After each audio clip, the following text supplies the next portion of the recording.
Bonjour à toutes et à tous, bienvenue dans cette nouvelle édition d'Information. En ce week-end, on va revenir ensemble sur l'actualité de la région, tout ce qui s'est passé cette semaine près de chez vous. Mais on commence avec un mot de météo pour le début de la semaine qui arrive. Et bonne nouvelle pour ceux qui ont souffert des températures assez fortes la semaine dernière.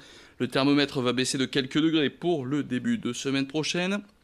Une diminution progressive, on attend encore 22 degrés lundi et 21 degrés mardi et mercredi, fin d'épisode caniculaire qui sera surtout marqué par des nuages les 2 premiers jours avant que le soleil ne reprenne entièrement ses droits mercredi. L'actualité maintenant, et au revoir le service militaire. Bonjour le service national universel. Depuis une semaine, ce dispositif voulu par le gouvernement est en test dans la région, à savoir à Tourcoing et à Morbec. 220 jeunes de 15 et 16 ans venus de toute la France sont amenés à vivre un mini-service militaire de 15 jours. Des jeunes de toute catégorie sociale et volontaires qui sont amenés à vivre ensemble pour retrouver une unité nationale. Ici, les journées débutent très tôt avec des ateliers citoyens et des activités sportives, à l'image de cette demi-journée où les participants se sont frottés au parcours, une discipline sportive exigeante. Pendant la dernière semaine de ce SNU, les jeunes ont aussi été plongés en immersion au sein de structures d'État. Xavier Silly est allé voir comment s'étaient passées ces semaines de test. Le sens, d'abord le premier, ce serait la cohésion du groupe. Ils sont dans des maisonnées où ils sont mixés, brassés. Ils ne sont plus tous par département d'origine, mais on a brassé les départements. Donc ils ont fait de nouvelles rencontres et maintenant ils commencent à dire que ces rencontres sont intéressantes pour eux. Donc on atteint déjà un premier niveau d'objectif sur la diversité, l'acceptation de l'autre dans ses différences. Donc ça c'est très très important pour la citoyenneté. Ensuite, ils ont eu quelques activités où ils ont pu rencontrer des gens engagés, comme les pompiers. Ils ont rencontré un ancien résistant. Ils ont rencontré des policiers. Donc, ça leur donne des idées. Alors, pas forcément pour s'engager dans des structures d'État, mais pour, en tout cas, mettre du temps au service des autres. Direction maintenant le port de Dunkerque et le quai de Flandre, dont l'extension a été inaugurée la semaine dernière du côté de l'Onplage. Il mesure désormais près de 2 km, dont 1 km qui ont été dragués à plus de 17 mètres de profondeur. Des travaux qui permettent au port de désormais pouvoir accueillir 2 ultra-larges conteneurs qui mesurent chacun 400 mètres de long. Ces travaux ont nécessité 2 ans et 65 millions d'euros d'investissement. Autre chiffre, 10 000 tonnes d'acier, 15 000 mètres cubes de béton, sans oublier plusieurs millions de mètres cubes de sable pour permettre cette extension du quai de Flandre. Pour rappel, Dunkerque, c'est le 3e port français, mais aussi le premier en termes d'importation de fruits et légumes en conteneurs et le premier aussi dans l'import de minerais et de charbon. Découvrez le tout nouvel atout du port de Dunkerque avec ce reportage de Louis Caillé. C'est un pas de plus dans la diversification, c'est surtout ça qui était très important, c'est-à-dire qu'on ne peut pas se permettre aujourd'hui dans un contexte mondialisé de ne dépendre que d'une seule industrie ou d'un seul trafic. Il faut absolument qu'on se diversifie et c'est ce qu'on a fait avec le quai de Flandre et avec les conteneurs, parce que les conteneurs amènent de la logistique demain et c'est dans la logistique qu'il y a des emplois. On a changé l'outil, on a amélioré les choses et c'est un atout vraiment très très important demain pour le port de Dunkerque. Et puis Martine Aubry vient de l'annoncer, c'était prévu pour la rentrée, ce sera finalement pour la mi-août. Les automobilistes ne vont pas forcément apprécier, excepté les grands axes. Il faudra désormais rouler à 30 km/h dans la ville de Lille. Aujourd'hui, ce sont déjà près de 40% de la ville qui sont à vitesse réduite. Les cyclistes vont crier victoire, mais qu'en pensent les automobilistes? Eh bien, Margot Sally est allée vous poser la question. C'est très bien, mais pas toute la ville. Il y a des gens qui ont besoin de rouler, ça n'arrangera rien de mettre tout le monde à 30 km/h. Ça me semble un petit peu problématique, parce que déjà qu'il y a pas mal de bouchons. Après, c'est sûr que pour la sécurité, ça pourrait être pas mal, mais dans ce cas-là, je vais m'acheter une trottinette électrique, j'irai plus vite. Je pense que c'est déjà très dur à l'heure actuelle avec le sens de circulation. Donc 30 à l'heure, à mon avis, c'est une mauvaise idée. Ça n'évitera pas les bouchons.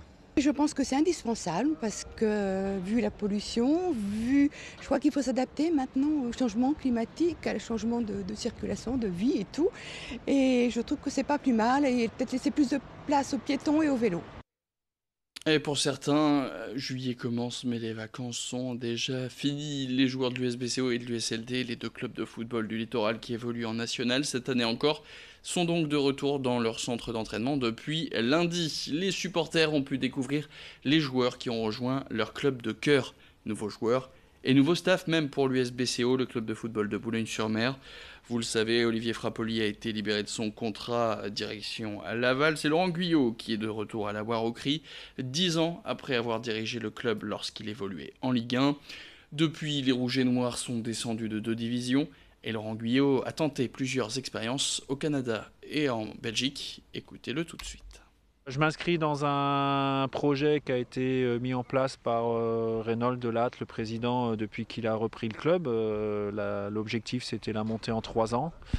Il y a une année de passé, alors on peut toujours dire que ce serait bien dans les 2 ans qui viennent, et dans les 2 ans qui viennent, il y a aussi cette année-là. Donc on va se concentrer sur cette année-là, on va donner le maximum. Il y a des enseignements qui ont été tirés de la saison précédente.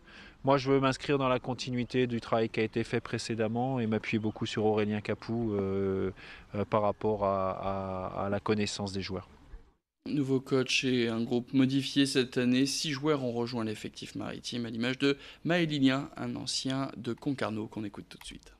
On rentre directement dans le vif du sujet en fait, avec une séance où on prend le ballon, donc c'est agréable. Quand on a été un mois un peu out, ça fait toujours plaisir de retrouver le ballon.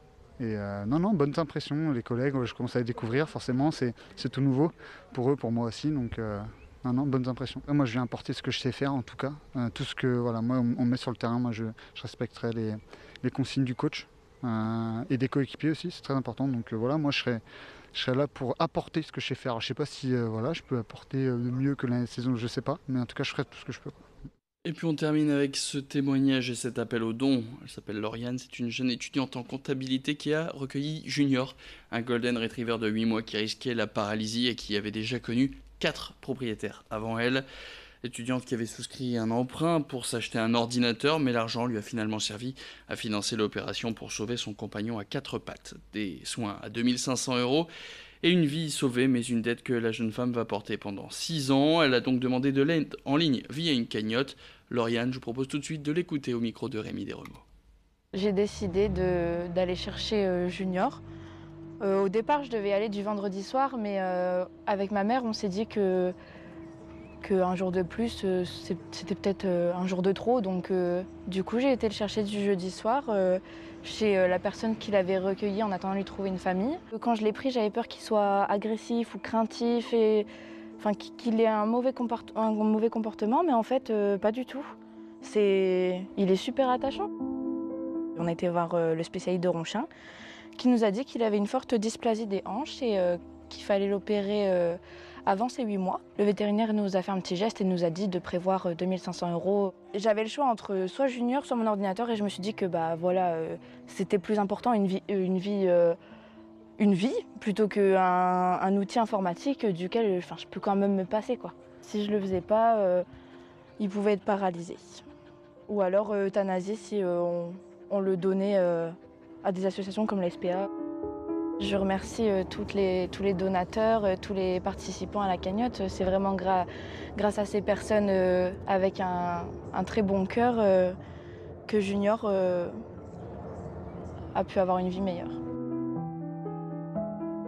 Et c'est la fin de cette édition. Merci à toutes et à tous de l'avoir suivi. Je vous souhaite un excellent week-end.